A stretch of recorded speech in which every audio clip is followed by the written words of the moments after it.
छोटी बहू। सर, आपको गाड़ी में मुझे घर तक छोड़ने की जरूरत नहीं है। देखिए, इतना सा तो रास्ता है, सामने ही मेरा घर है, मैं पैदल चली जाऊंगी। अरे थोड़ा तो आगे तक छोड़ देता हूँ आपको, आप गली तक ही सही, और मैं भी तो उसी रास्ते से जाऊंगा। सर थैंक यू, लेकिन मैं चली जाऊंगी। अरे बैठिए ना। सर मैंने कहा ना आपसे, मैं अकेले चली जाऊंगी, जरूरत नहीं है। अच्छा ठीक है, लेकिन एक बात याद रखिएगा कि जितना आपको सावधान रहने की जरूरत है, उससे कई ज्यादा आपके परिवार वालों को भी सावधानी बरतने की जरूरत है। उस लड़की का मोटिव अभी तक समझ नहीं पाया। वही तो सर, मुझे भी इसी बात की टेंशन हो रही। घर में इतने सारे लोग हैं, बड़े हैं, बुजुर्ग हैं, उसे कुछ साफ साफ जाके पूछ भी नहीं सकती। क्या पूछेंगे आप? देखिए, आप ऐसा बिल्कुल भी मत कीजिए। उसे जरा भी शक नहीं होना चाहिए कि आपको उसके बारे में कोई शक है। आप सही कह रहे हैं, I take care of this. मैं याद रखूंगी और अलर्ट भी रहूंगी। वैसे सर, मैं आपके साथ ऐसे पुलिस स्टेशन के बाहर ज्यादा देर तक खड़े रहना ठीक नहीं है ना? देखिए सर, वो लड़की अगर अपने काम से बाहर निकली और अगर उसने हमें ऐसे देख लिया तो उसे शक हो जाएगा, वो अलर्ट हो जाएगी और फिर सब बिगड़ जाएगा। वो दूरी बना लेगी सर। समझ सकता हूँ आपके हालात को, और आप तो अपने हस्बैंड को भी खुलकर नहीं बता पा। सर मैंने बताया ना, मेरी उनसे बात नहीं हो रही है। बेफालतू की गलतफहमी पालकर कोई मतलब नहीं है, कोई फायदा नहीं है झगड़े का। मैंने कोई झगड़ा किया ही नहीं है सर। कोई मेरी बेवजह बेइज्जती कर, बेवजह मुझे नीचा दिखा, चुपचाप मैं उसकी बात मान लूं, ऐसा तो नहीं हो सकता है ना सर। उस दिन उन्होंने जिस तरह मेरे साथ बदतमीजी की, उसके बाद भी मैं उनके साथ रह रही हूँ, यही उनके लिए सबसे बड़ी बात है। और सर मैं सिर्फ उनकी वजह से उस घर में नहीं रह रही हूँ। मेरी सासू माँ है ना, उनके लिए रुकी हूँ। वो ना बहुत अलग तरह के इंसान है सर, उनकी सोच समझ बहुत अच्छी है। और सिर्फ मेरी सासू माँ नहीं सर, मेरे घर में जो बाकी की बहुएं हैं ना, वो भी बहुत अच्छी है। अगर मैं चली गई तो उनका कोई सहारा ही नहीं रहेगा। सब मुझ पे डिपेंडेंट है वो लोग, इसलिए जब भी जाने का सोचती हो ना, तो दिमाग में इतनी सारी बातें चलती रहती। जानती हो, अगर मैं चली गई तो उन्हें बहुत दुख हो गया, टूट जाएंगे वो लोग, उनका भरोसा टूट जाएगा। मैंने कभी भी नहीं सोचा था कि जिंदगी में दोबारा जाने के बाद मेरी इस तरह बेइज्जती होगी। मैंने ना उनसे हमेशा एक ही चीज कही कि आप कुछ भी कीजिएगा, लेकिन मेरा अपमान कभी मत कीजिएगा। बेवजह कोई मेरी बेइज्जती करे, ये मुझे बर्दाश्त नहीं होता है सर। और किसी को भी किसी की बेइज्जती करने का कोई हक नहीं है। हर इंसान अलग है अपने आप में, हर इंसान की अपनी जिंदगी, और उसे हमेशा अपने हिसाब से ही जीना चाहिए। अगर हम इस दुनिया को छोड़कर चले जाते तो अकेले ही जाते हैं ना, और इस दुनिया में आए भी अकेले थे। तो अब अगर आप किसी के साथ रहते हैं तो इसका ये मतलब तो नहीं है ना कि आपने सामने वाले को हक दे दिया है कि आप उसके हिसाब से अपनी जिंदगी जी। ये तो गलत है ना, वो तो अपनी मर्जी नहीं कर सकते हैं। आप फिर गुस्सा कर रही है। प्लीज आप इतना गुस्सा मत कीजिए। अभी आप एक दूसरे इश्यू में फंस गई हैं, अभी उससे निकलने का कोई रास्ता ढूंढिए, और हो सकता है कि आप किसी बहुत बड़ी प्रॉब्लम का सलूशन कर दें। सर मुझे ये सब कुछ नहीं चाहिए, मैं बस इतना ही चाहती हूँ कि मेरे परिवार वाले ना वो सब सेफ रहे, और वो लड़की किसी को भी नुकसान ना पहुंचाए बस। अच्छा ठीक है, जाइए, मैं गाड़ी में बैठता हूँ, निकलता हूँ, पर आप ध्यान रखिएगा अपना। जी सर।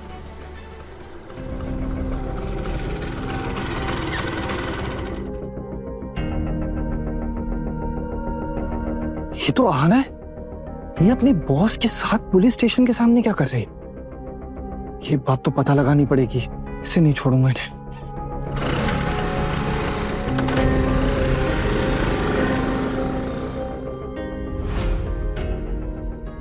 क्या बात है?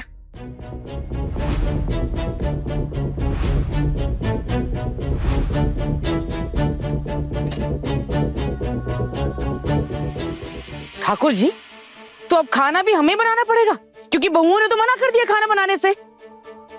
ये उन्होंने बहुत अच्छा डिसीजन लिया है। मतलब रोज रोज बहुएं किचन में रहकर खाना क्यों बनाएंगी? ऐसा कौन से शास्त्र में लिखा है कि सिर्फ बहुएं ही खाना बनाएंगी और सासू माँ गली गली मोहल्ले मोहल्ले में घूमती रहेंगी? हाँ, अगर सासू माँ बीमार पड़ जाए तब जरूर बहुएं खाना बनाएंगी, लेकिन ऐसे ही रोज रोज बिन बात के बहुएं हमेशा किचन में क्यों खाना बनाएंगी? वैसे मैं तो ना ये सब कुछ बिल्कुल भी नहीं करूंगी। मुझे किचन में खाना बनाना बिल्कुल नहीं पसंद। क्या ये बात मैंने आपको पहले नहीं बताई थी? बताई थी ना पूजा। देखो, खाना बनाना तो सीखा जा सकता है। कितना अच्छा होगा ना अगर तुम 2-4 डिशेस बनाना सीख लोगी, सबको तुम्हारे हाथ का खाना खाने को मिलेगा, सबको अच्छा लगेगा। नहीं, ऐसे फालतू की चिंता मैं क्यों करूंगी भला? और मेरे हाथों में ऐसा क्या है? मेरे हाथों में कोई जादू है क्या?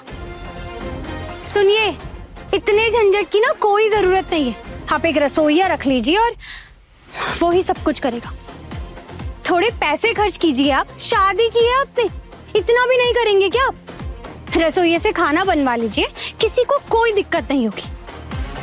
आप लोग ना घर की बहुओं को भी नौकरानी समझ कर रखते हैं। ये तो गलत बात है ना। ऐसा बिल्कुल भी नहीं होगा, बिल्कुल भी नहीं। अब छोटी बहू आहाना को ही देख लीजिए, वो रोज सुबह ऑफिस जाते वक्त घर में किचन का काम भी करके जाती है। ऐसा क्यों भला? बाकी लोग भी तो फैक्ट्री में काम करते हैं, लेकिन उसके साथ साथ वो घर का काम भी करते हैं और बाहर का काम भी करते हैं। ऐसा क्यों भला?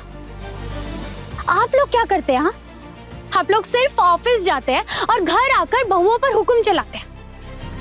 ये लाओ, वो लाओ, ये करो, वो करो, जैसे शादी करके बहुत बड़ा उपकार कर दिया हो आपने दुनिया पर, और घर की औरतों पर आपने बहुत बड़ा एहसान कर दिया हो, जैसे अपनी बीवी की जिंदगी धन्य कर दी हो आपने शादी करके। मैं इस सोच पर ना बिल्कुल यकीन नहीं करती। अगर मैं पैसा दे रही हूँ ना, तो मेरे हिसाब से भी घर चलेगा। मैं उसमें से अपना पूरा हिस्सा लूंगी, जैसे आप लोग अपना हक समझ लेते हैं। बहुओं ने क्या खाया, क्या नहीं खाया, ये आप लोग कभी नहीं पूछते उससे। आप लोग पैसा फेंकते हैं और सिर्फ सुविधाएं लेना चाहते हैं। जैसे चिकन और मछली का आपकी थाली में ही बड़ा और अच्छा पीस क्यों दिया जाता है? क्यों बहुओं को हमेशा छोटा पीस दिया जाता है? बेचारी बीवियां दिन भर काम करती है और रात को थक कर आती है, लेकिन फिर भी उन्हें सिर्फ छोटा पीस समा दिया जाता है। क्या यही आप लोगों के परिवार का नियम है? अब ये सब कुछ बंद होना चाहिए। मुझे ये सब कुछ बिल्कुल नहीं पसंद। तो तुम क्या चाहती हो? मछली का बड़ा हिस्सा बहुए और तुम लोग खाओगे, हमारे बेटे हड्डियां चबा चबा कर मेहनत करते रहेंगे? मैंने ऐसा तो नहीं कहा। जितना हिस्सा घर के बेटों को मिलता है ना, उतना ही हिस्सा आपकी बहू को भी मिलेगा। सब बराबर बांट कर खाएंगे। जितना हिस्सा बेटे को मिलेगा ना, उतना ही हिस्सा बहू को भी मिलेगा। मैं जा रही हूँ। आप लोगों से बात करके वक्त बर्बाद करने का ना मेरा मन नहीं है। मैं बहुत थक चुकी हूँ और मुझे थोड़ा आराम चाहिए। और हाँ, आप मेरा खाना ना कमरे में भेज दीजिएगा। अब मैं जा रही हूँ। ओके? खाना मैं बनाऊंगी? छोटी भाभी, मेरा तो सर दुख रहा है ठाकुर जी, मैं तो जा रही हूँ आराम करने। मैं क्या करूं इसका?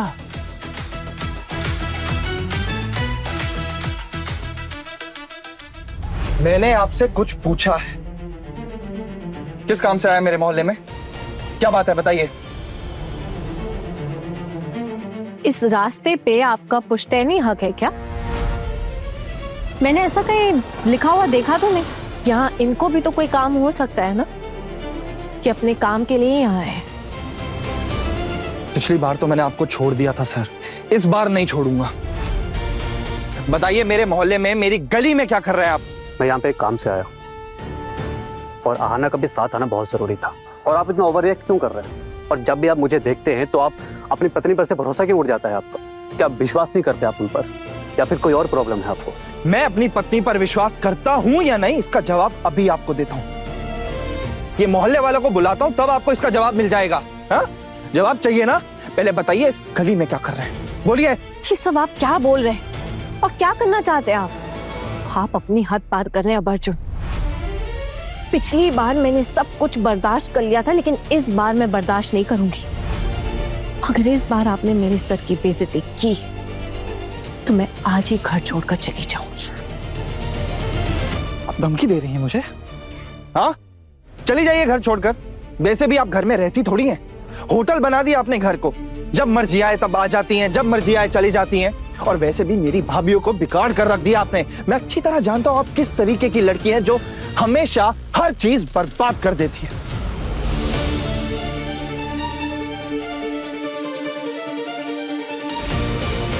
तमीज से बात कीजिए, ये पब्लिक प्लेस है। आपकी इस भद्दी हरकत के लिए ना आपको कभी माफी नहीं मिलेगी। अभी तक आप मेरे गुस्से का अंजाम जानते नहीं हैं, तो मुझे मजबूर मत कीजिए। क्या हुआ छोटू दादा? यहाँ गली में भाभी के साथ झगड़ा क्यों कर रहे हैं? जाइए घर जाइए। तो और क्या करूं दादा, आप ही बताओ ना। ये जो आदमी है ना, ये मेरी फैमिली को बर्बाद करने पे तुला हुआ है। आप लोग होते तो क्या करते? ये आदमी मेरी बीवी के साथ गाड़ी में इधर उधर घूमता रहता है, और ये बात मैंने पहले भी उठाई है, लेकिन मेरी बीवी ने तो मेरे से बात करना ही छोड़ दिया था। ये गलती एक बार हो गई, अब दोबारा नहीं दोहराएंगे आप, और ना ही मैं आपको दोहराने दूंगा। और आज तो देखो ना, सीधा हमारे मोहल्ले में घुसा है। अब आप लोग बताओ ना, मैं क्या करूं?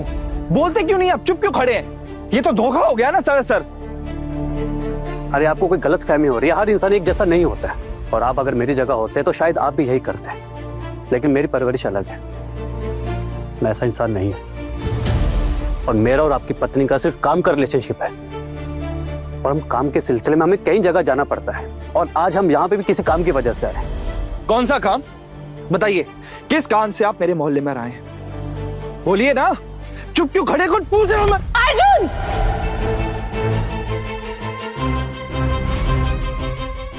खबरदार, अगर सर को जरा सी भी खरोच आई ना, तो मुझसे बुरा कोई नहीं होगा।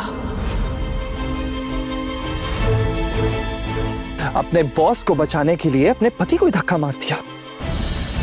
आना, आप जैसा बुरा इंसान मैंने जिंदगी में नहीं देखा। देखा आप लोगों ने, अपने बॉस को बचाने के लिए अपनी पति को ही धक्का मार दिया। हाँ, मारा धक्का, क्योंकि आप बदतमीजी कर रहे थे। आप सब यहाँ खड़े खड़े बस तमाशा देखते रहेंगे, कुछ बोलेंगे भी नहीं? कुछ बोलते क्यों नहीं आप लोग? खबरदार, अगर किसी ने भी एक भी कदम आगे बढ़ाया ना, तो याद रहे कि हम पुलिस स्टेशन के बाहर ही खड़े हैं। मैं अभी के अभी पुलिस को बाहर बुलाऊंगी, फिर सबके सब लॉकअप में सड़ोगे। याद रहे मेरी बात।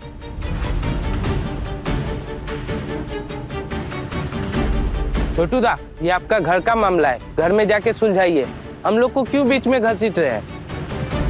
वाह दादा वाह, क्या बात बोली आपने।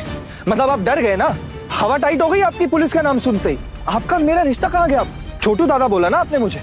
इतना बड़ा गलत काम हो रहा है और आप चुप खड़े हैं। कोई गलत काम नहीं हो रहा है यहाँ। देखिए, मैं फिर कह रहा हूँ कि आपकी बीवी आपके परिवार की भलाई के लिए एक जरूरी काम कर रहे हैं, और आप अपनी पत्नी को भड़का रहे हैं, और इन पर खाम का शक कर रहे हैं आप। अगर आप इन्हें पत्नी मानते हैं ना, तो इन पर भरोसा करना भी सीखिए। और वैसे आपका रिश्ता इतना कमजोर है क्या कि बाहर का आदमी 2 दिन में आपका रिश्ता तोड़ दे? तो मुझे लगता है कि आप दोनों के बीच में कभी रिश्ता बना ही नहीं था। आप चुप रहिए। आपसे ना किसी ने आपका ज्ञान मांगा नहीं है सर, तो आपको ये फालतू का ज्ञान देने की कोई जरूरत नहीं है। एक तो आप ही हैं जो आप हमारा रिश्ता खराब करने पे तुले हुए हैं। पर इतनी बड़ी बड़ी बातें कर रहे हैं आप, बर्बाद करके रख दिया आपने हमारा रिश्ता। पहले आप ये बताइए कि आप यहाँ क्या कर रहे थे? क्या काम है आपका यहाँ? बोलिए।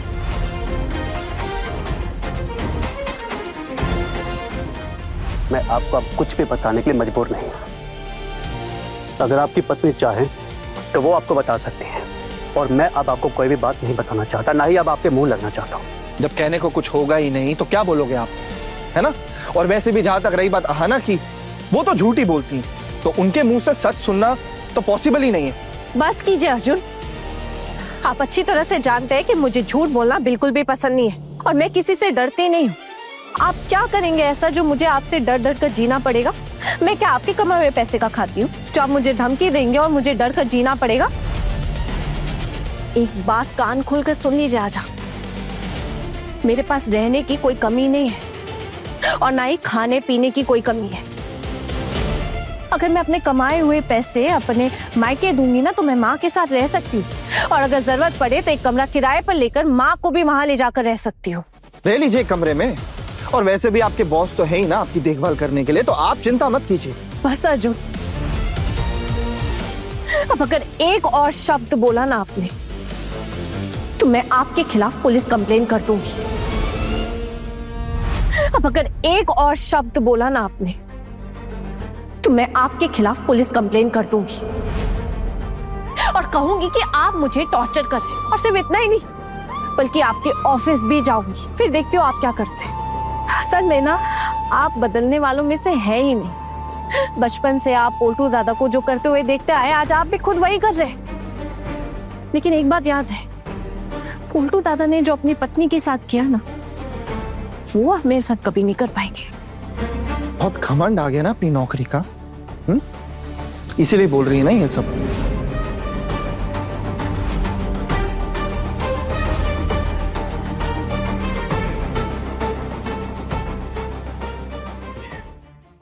जब से आपने नौकरी करना शुरू करा ना, तभी ये सारी प्रॉब्लम शुरू हुई। माँ, मैंने आपसे कहा था ना कि आना नौकरी नहीं करेगी, इसी शर्त पे हमने शादी की थी। वैसे मैं तो अभी नौकरी कर ही रही हूँ ना, इसका मतलब तो ये है कि आपकी शर्त टूट गई। वैसे भी मैं ये घर छोड़कर जा रही हूँ, आपके घर वाले ही मुझे यहाँ रोक रहे, तो आप पहले इनको जाके मना कीजिए। वो क्या है ना छोटू के सही मायने में इस लड़की की वजह से हमें जिंदगी का असली मतलब पता चल गया है। ये मुझसे उम्र में बहुत छोटी है, लेकिन अपनी सोच और अपनी तालीम में मुझसे कई बड़ी। इसने हमें सिखाया है कि बेइज्जत होकर, सड़कर, अपनी इज्जत को कुचलकर जीना असली जीना नहीं होता। इस उम्र में आकर भी अपनी जिंदगी की नई शुरुआत करना, ये जीवन है। इसलिए बेहतर होगा कि तू इससे कुछ ना ही कहे। और रही इसके नौकरी की बात, ये नौकरी तूने नहीं दिलाई है इसे, ये नौकरी इसे अपनी काबिलियत और अपनी मेहनत से मिली है। तो तेरे कहने पर ये अपनी नौकरी क्यों छोड़ दे? मैं अपने जीवन में हर पल इसका साथ दूंगी। ठीक है, तो एक काम कीजिए, आप सभी लोग ना आहना का ही साथ दीजिए। आहना, आपको जरा सा भी बुरा नहीं लगता ना जब आप अपने बॉस के साथ उसकी गाड़ी में इधर उधर घूमती हैं? छोटू, आप बार बार बार बार एक ही बात क्यों दोहराए जा रहे हैं? अगर ये अपने ऑफिस के बॉस के साथ कहीं जाती है उनकी गाड़ी में बैठ के, तो क्या ये गलत हो जाती है? अगर इसकी बॉस एक औरत होती तब भी आप यही कहते? अभी आपको नहीं लगता कि लड़का और लड़की में फर्क होता है? बुरा मत मानना अर्जुन भैया, मेरा अब कोई हक तो बनता नहीं है, लेकिन फिर भी मैं एक बात जरूर कहना चाहूंगी। इतने सालों के बाद अब मुझे समझ में आया है कि सच में काम की जगह पे लड़के लड़की में सच में कोई फर्क नहीं होता है। वहां पे सब लोग एक हैं, बल्कि चाहे लड़का काम करे चाहे लड़की काम करे, काम को अहमियत दी जाती है। तो आप ये बात मत भूलिए। देखिए, मैं एक लड़की हूँ और मैं कहीं जाकर अगर काम करती हूँ तो इसका मतलब ये नहीं कि बस मुझे ही भाव दिए जाएंगे, नहीं। लड़का अगर काम करेगा तो उसे भी उतना ही भाव मिलेगा। ये सोच आपकी गलत है। आहना का बॉस अगर एक आदमी है तो इसमें इसकी क्या गलती है? ये तो ठीक है ना, इसका काम ठीक है, इसकी नीयत ठीक है, तो फिर क्या गलत है? आप ये सोच बदलिए, ये तो अच्छा नहीं होगा। छोटू दा, मैं भी आपसे कुछ कहना चाहती हूँ। आपको अपनी पत्नी पर भरोसा करना चाहिए। इस घर में सब उनसे कितना प्यार करते हैं, तो आप अकेले विलन बनकर क्यों जीना चाहते हैं? आज आपने मेरे साथ जो कुछ भी किया है ना, अगर उसके बाद मुझे यहाँ रहना है तो मुझे आपको माफ करके ही रहना पड़ेगा। और उस माफी के लिए आपको भी कुछ कोशिश करनी होगी। आपको प्रॉमिस करना होगा कि आप आइंदा से, आज से कभी भी मेरे बॉस की बेइज्जती नहीं करेंगे। तभी मैं यहाँ रुकूंगी, वरना नहीं। अभी तो रात बहुत हो चुकी है, लेकिन कल सुबह होते ही मैं ये घर छोड़कर चली जाऊंगी हमेशा के। आपके पास ना रात भर का समय है, आप अच्छे से सोच लीजिए, देख लीजिए क्या फैसला लेना चाहते हैं आप।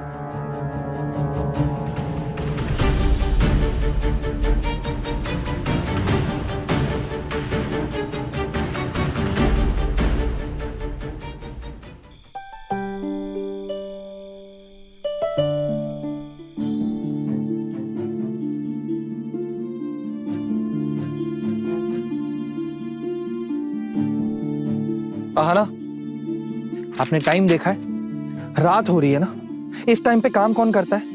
और आपको क्या लगता है कि सिर्फ आप ही काम करती है, मैं काम नहीं करता, मैं ऑफिस नहीं जाता? ये दिखाना चाहती है ना कि आपको ही सारा काम आता है। इसीलिए ना मैं इस घर में नहीं रहना चाहती। ये जो बात बात पे आप मेरा अपमान करते रहते। अरे मेरा एक इम्पोर्टेंट काम है, मैं वही कर रही हूँ, और वैसे भी मैं लैम्प जला के पढ़ रही हूँ, इससे आपकी नींद तो डिस्टर्ब नहीं होगी। तो मतलब हमारी पर्सनल लाइफ नाम की तो कोई चीज ही नहीं। देखिए अर्जुन, मुझे एक प्रोजेक्ट सबमिट करना है। ये एक बहुत इंपॉर्टेंट प्रोग्राम है और इस प्रोग्राम के लिए मुझे अर्जेंटली एक असेसमेंट रिपोर्ट बना के सबमिट करनी है, इसीलिए मैं ये काम कर रही हूँ। मुझे भी कोई शौक नहीं कि मैं रात भर बैठ के जग के ये सब काम करूँ। और एक बात बताइए आप मुझे, कल सुबह मुझे ही उठ के ना काम करना है, पूरा घर का काम खत्म करके मैं ऑफिस जाऊंगी ना। आप थोड़े उठ के ये सब करेंगे, आप तो मस्त आराम से उठेंगे, खाएंगे पिएंगे और ऑफिस के लिए निकल जाएंगे। ये सारे सुख मेरी जिंदगी में नहीं है ना। तो ये तो बहुत नॉर्मल सी बात है ना। अगर मैं लड़की होता तो मैं भी तो यही करता ना। लड़के लड़की में एग्जैक्टली क्या फर्क होता है बताएंगे आप? नहीं, जरा समझा दीजिए मुझे भी। ऐसा कौन सा फर्क है जिसके लिए लड़की को ये सारा काम करना पड़ता है और लड़के नहीं भी करे तो चल जाएगा? फिर शुरू कर दिया ना आपने अपनी नारीवादी भाषण। कौन सिखा रहा है आपको ये? ऑफ कोर्स बॉस ही है, वही सिखा रहे होंगे। बस कीजिए अर्जुन, मैं कितनी बार कह रही हूँ आपको, बात बात पे सर का नाम लेना बंद कीजिए। और आपको पता है क्या, आप ये जो नौकरी करते ना, बुरा मत मानिएगा आज कह रही हूँ, लेकिन ये क्लर्क की जॉब है, एक क्लरिकल जॉब करते हैं आप। ऑफिस में ना मेरा ओहदा आपसे ऊपर है, मेरी पोजीशन एक ऑफिसर की है, लेकिन कभी भी मैंने अपनी इस पोजीशन को लेके ना अपना सर नहीं खपाया। आपको पता है असली बात क्या है? आपको असली प्रॉब्लम इस बात से कि मेरी पोजीशन ना आपकी पोजीशन से थोड़ी बेटर है ऑफिस में, लेकिन मैंने कभी भी इस बारे में नहीं सोचा अर्जुन। मैंने हमेशा आपको अपना पति माना है और वैसे ही रहती आई हूँ आपके साथ। और अगर आप ऐसे ही मुझे परेशान करते रहेंगे तो मैं कैसे काम कर पाऊंगी?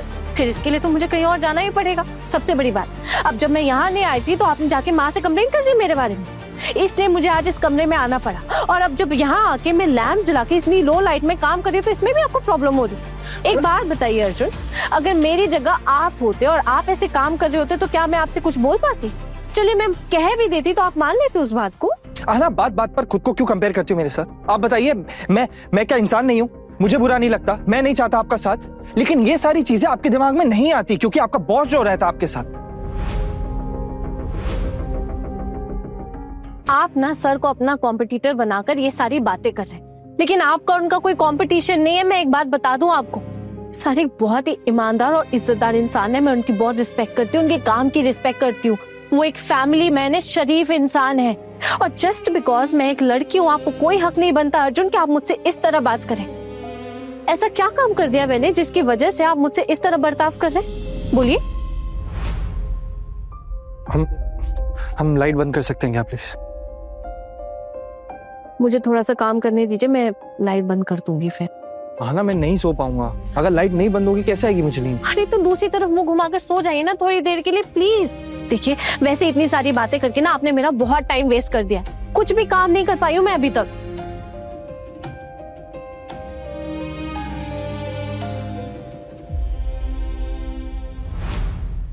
बड़े घर की छोटी बहू रात 10 बजे दंगल टीवी पर।